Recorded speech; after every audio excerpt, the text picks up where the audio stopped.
अस्सलाम वालेकुम। हमने असिस्टेंट एसएमजीएडी और पटवारी की प्रिपरेशन के लिए क्लासेस का आगाज़ किया हुआ है। उसी सिलसिले में हम इकॉनमी के ऊपर आपको एक टॉपिक डिलीवर करने जा रहे हैं, लेकिन उस टॉपिक तक जाने के लिए इकॉनमी से रिलेटेड कुछ इंपॉर्टेंट टर्म्स का जानना आपके लिए ज़रूरी है।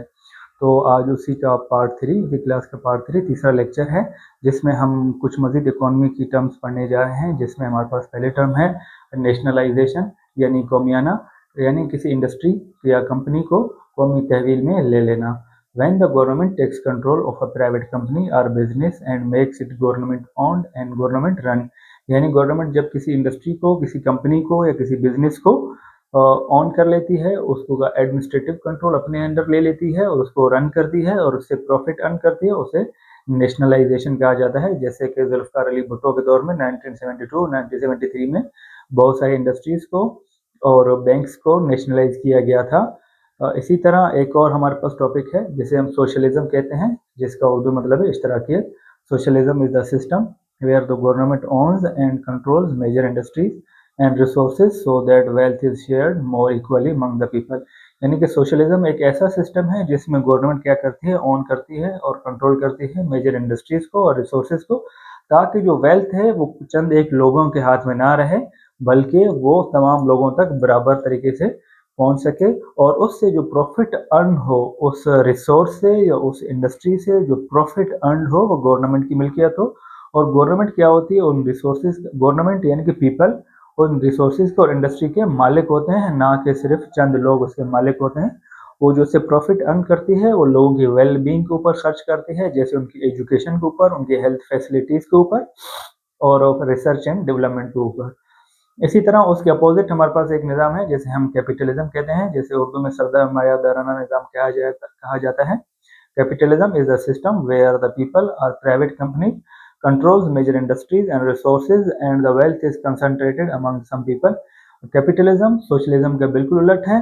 सोशलिज्म में क्या है कि लोग उस रिसोर्स का या इंडस्ट्री के लोग और गवर्नमेंट मालिक होते हैं, जबकि कैपिटलिज्म में कुछ चंद लोग या चंद प्राइवेट कंपनीज उस इंडस्ट्री की, उस रिसोर्स की मालिक होते हैं।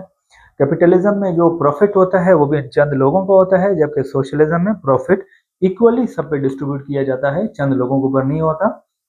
तो कैपिटलिज्म में क्या है, जो पुअर और रिच के दरमियान गैप बढ़ जाता है, क्योंकि कैपिटलिज्म में प्रॉफिट के मालिक वो चंद लोग होते हैं, जबकि सोशलिज्म में ये पुअर रिच का गैप कम होता है, क्योंकि उससे जो प्रॉफिट होता है वो लोगों की वेलबींग के ऊपर खर्च किया जाता है, ना कि चंद लोगों के हाथ में रहता है। इसी तरह हमारे पास एक दूसरी टर्म है रेंटियर स्टेट, जिसका हम दूसरे माने मतलब ले सकते हैं कमोडिटी बेस्ड इकोनॉमी।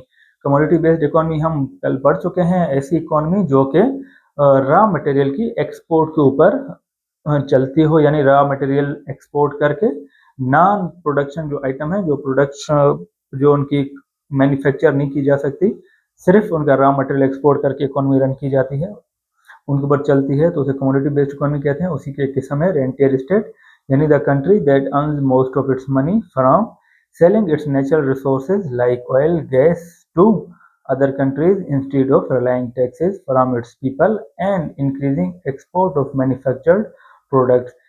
यानी कि ऐसे मालिक जो कि मैन्युफैक्चर्ड प्रोडक्ट्स जो हैं उनकी एक्सपोर्ट नहीं करते, बल्कि सिर्फ नेचुरल रिसोर्सेज को एक्सपोर्ट करते हैं, और उन नेचुरल रिसोर्सेज को एक्सपोर्ट करने के बाद जो उनसे मनी जो है अर्न करते हैं, उससे वो अपने मुल्क का निज़ाम चलाते हैं। इसकी मिसाल हम कुवैत की ले सकते हैं, सऊदी अरबिया की ले सकते हैं, जो कि ऑयल को एक्सपोर्ट करके अपनी जो इकोनॉमी को रन करते हैं। इसी तरह हमारे पास एक और टर्म है जिसे हाइब्रिड इकोनॉमिक मॉडल कहा जाता है। हाइब्रिड इकोनॉमिक मॉडल क्या है, इसमें कैपिटलिज्म और सोशलिज्म दोनों की चंद खसूसियात पाई जाती हैं, और उन्हीं खसूसियात को जारी रखते हुए मुल्क की इकोनॉमी को रन किया जाता है। जैसे कि hybrid economic model, a hybrid economic model is a system that combines elements of both capitalism and socialism. यानी कि जो एलिमेंट्स हैं कैपिटलिज्म और सोशलिज्म दोनों इसमें पाए जाते हैं। अच्छा, कैपिटलिज्म के कौन से एलिमेंट्स हैं, जैसे private people can own businesses, private people businesses own कर सकते हैं। Government also control some industries. Socialism यानी कि गवर्नमेंट क्या करती है, कुछ इंडस्ट्रीज को ओन करती है, उनको अपने कंट्रोल में रखती है, जैसे हेल्थ हो गया, एजुकेशन हो गया, रेलवे हो गया, वापडा हो गया। इस तरह की कुछ जो इंडस्ट्रीज हैं वो गवर्नमेंट क्या है अपने कंट्रोल में रखती है। और जो प्राइवेट कंपनीज हैं वो बिजनेस को ऑन करती हैं, उनका प्रॉफिट भी अपने पास रखती हैं, लेकिन इनके जो रूल्स रेगुलेशन है वो गवर्नमेंट ही बनाती है। यानी कि कैपिटलिज्म और सोशलिज्म दोनों का एमलगमेशन है ये hybrid economic model. In this model both the private sector and the government share responsibility in managing the economy.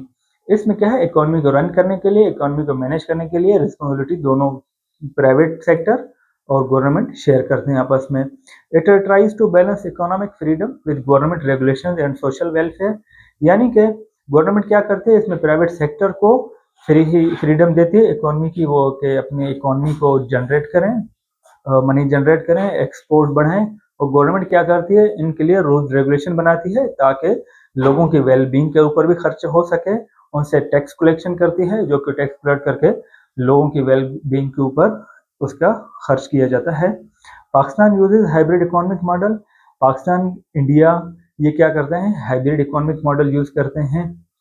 इसी तरह आपने एक और टर्म सुनी होगी स्ट्रक्चरल रिफॉर्म्स के। स्ट्रक्चरल रिफॉर्म्स, आजकल पाकिस्तान की इकोनॉमी क्या है, स्ट्रक्चरल रिफॉर्म से गुजर रही है। ये आपने सुना होगा कि पाकिस्तान इकोनॉमी में कुछ स्ट्रक्चरल फ्लॉज हैं, यानी कि स्ट्रक्चरल कमजोरियां हैं जो कि उसको ग्रोथ करने नहीं दे रही। तो स्ट्रक्चरल रिफॉर्म्स क्या हैं? These are the long term changes. ये लॉन्ग टर्म चेंजेस है in a country's economic, financial and institutional system. यानी कि किसी भी कंट्री का जो इकोनॉमिक सिस्टम है या इंस्टीट्यूशंस हैं जो उस इकोनॉमी को चला रहे हैं, जैसे एफबीआर वगैरह, उसमें लॉन्ग टर्म चेंजेस की जाती हैं जिनका मकसद होता है इम्प्रूविंग एफिशिएंसी, उनकी कारकर्दगी को बढ़ाया जा सके, उनकी प्रोडक्टिविटी को बढ़ाया जा सके एंड ग्रोथ को बढ़ाया जा सके, ताकि वो लॉन्ग टर्म में ग्रो करती रहें। इनका फोकस क्या होता है स्ट्रक्चरल रिफॉर्म्स का? स्ट्रक्चरल रिफॉर्म का फोकस है on laws, regulations and policies. यानी कि लॉज, रेगुलेशंस और पॉलिसीज ऐसी बनाई जा सके जो कि उनकी एफिशिएंसी को इम्प्रूव करें, उनकी प्रोडक्टिविटी को बढ़ाएं और ग्रोथ को बढ़ाएं। अब प्राइवेटाइज करना government loss making businesses and industries को। स्ट्रक्चरल रिफॉर्म हमारे पास क्या आता है, गवर्नमेंट की जो लॉस मेकिंग इंटरप्राइजेज हैं, बिजनेसेस हैं, जैसे रेलवे हो गया, वापडा हो गई, स्टील मिल हो गई, इसी तरह की बाकी कुछ इंडस्ट्रीज हैं जो गवर्नमेंट के लिए लॉस कर रही हैं, इनको प्राइवेटाइज करना, ये भी किस में आता है, स्ट्रक्चरल रिफॉर्म में आता है। इसी तरह पर reforming taxation system through digitisation, यानी कि टैक्स कलेक्ट करने के सिस्टम को और इनकम टैक्स कलेक्ट करने को, सेल्स टैक्स कलेक्ट करने के सिस्टम को डिजिटलाइजेशन करना, उसका दायरा कार वसी करना, ये भी क्या है, स्ट्रक्चरल रिफॉर्म में आता है। इम्प्रूविंग लेबर मार्केट पॉलिसीज, यानी कि जो लेबर हैं उनके लिए सेफ्टी का, उनके लिए हेल्थ के और उनकी सेफ्टी जो पॉलिसीज हैं उनको इम्प्रूव करना भी स्ट्रक्चरल रिफॉर्म में आता है। इसी तरह making conducive environment for ease of doing business, यानी कि पाकिस्तान में इन्वायरमेंट को ऐसे बनाना, उनको एनर्जी की कंटिन्यूस सप्लाई, उनके लिए ऐसी पॉलिसीज बनाना जिससे बिजनेस के लिए क्या है, आसानी हो सके, उनके रूल्स रेगुलेशन ऐसे बनाना कि बिजनेस करना पाकिस्तान में आसान हो सके, ये भी स्ट्रक्चरल रिफॉर्म में आता है। Attracting foreign direct investment, structural reform का एक और फोकस है जो है कि फॉरेन डायरेक्ट इन्वेस्टमेंट को, यानी बाहर के बिजनेसमैन को, इन्वेस्टर को अट्रैक्ट करना। अट्रैक्ट किस तरह करना, यहाँ के रूल्स रेगुलेशन के लिए वन विंडो पॉलिसी देना, ताकि उनको अगर कहीं पाकिस्तान में किसी को इंडस्ट्री लगानी हो या कोई इन्वेस्टमेंट करनी हो तो वो सिर्फ और सिर्फ एक इंस्टीट्यूशन में आके अपने डॉक्यूमेंट सबमिट करे, बाकी जो उसका प्रोसेस है वो इंस्टीट्यूशन ही उसको कैरी ऑन करे। इसे हम कहते हैं फॉरेन डायरेक्ट इन्वेस्टमेंट के लिए वन विंडो पॉलिसी का अजरा करना, जो कि पाकिस्तान ने आजकल किया हुआ है। ये भी एक स्ट्रक्चरल रिफॉर्म का एक फोकस्ड एरिया है। तो ये वो हमारी इकोनॉमी की कुछ टर्म्स हैं जो कि ना सिर्फ आपको बीपीएससी के एग्जाम में बल्कि आगे आने वाले कम्पिटेटिव एग्जाम, पीसीएस के एग्जाम में काफ़ी हेल्प आउट करेंगी। शुक्रिया।